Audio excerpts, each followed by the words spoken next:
जय जय राम कृष्ण हरी, जय जय राम कृष्ण हरी. ज्ञानदेवा गोडी संगती सज्जनी, हरी दिसे जनिवनी आत्मतत्वी. मग ज्ञानोबा सांगतात, साधकांनो, तुम्हाला जर असं व्हायचं असेल, तुम्हाला या शिष्याप्रमाणे व्हायचं असेल तर ह्या मार्गाने चला. काय मार्ग आहे? ज्ञानदेवा गोडी संगती सज्जनी, सज्जनांची संगत धरा. जे सद्गुरू आहेत, सद्गुरू समान असलेली आणखी जी संत मंडळी सज्जन लोक आहेत त्यांच्या संगतीत चला. पुढच्या श्लोकामध्ये ते सांगणारच आहेत, दुष्टांची संगती धरू नका. दुष्टांच्या संगतीने काय होते आणि संतांच्या सज्जनांच्या संगतीने काय होते हे ज्ञानोबा आपल्याला या ओवीमध्ये सांगतात. ज्ञानदेवा गोडी संगती सज्जनी. ज्ञानदेवांना सुद्धा अशीच ही गोडी लागली.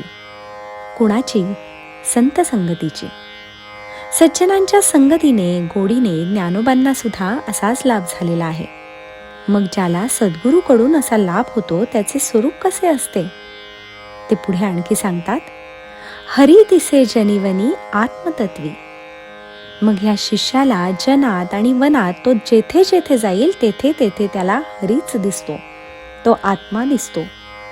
आत्मस्वरूपामध्ये गेलेल्या भक्ताला तो जिकडे पाहिल तिकडे त्याला ते आत्मतत्व दिसते, आत्मस्वरूप दिसते.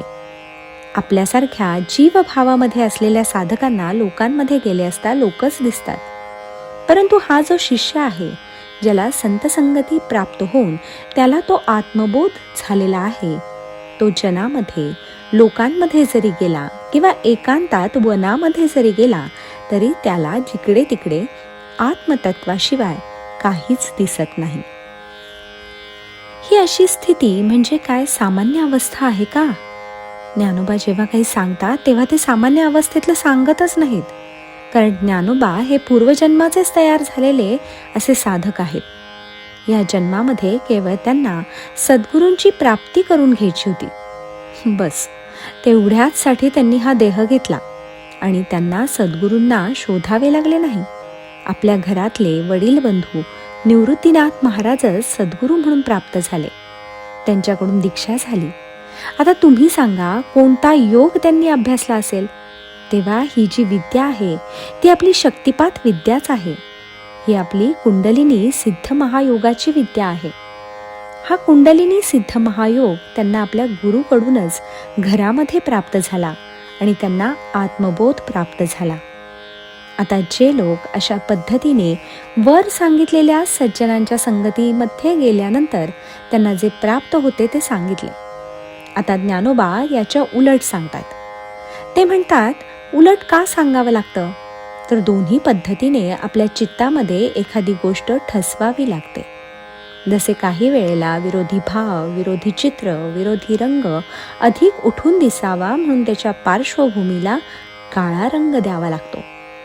काळ्यावर पांढरा केला की ते पांढरे चांगले दिसते.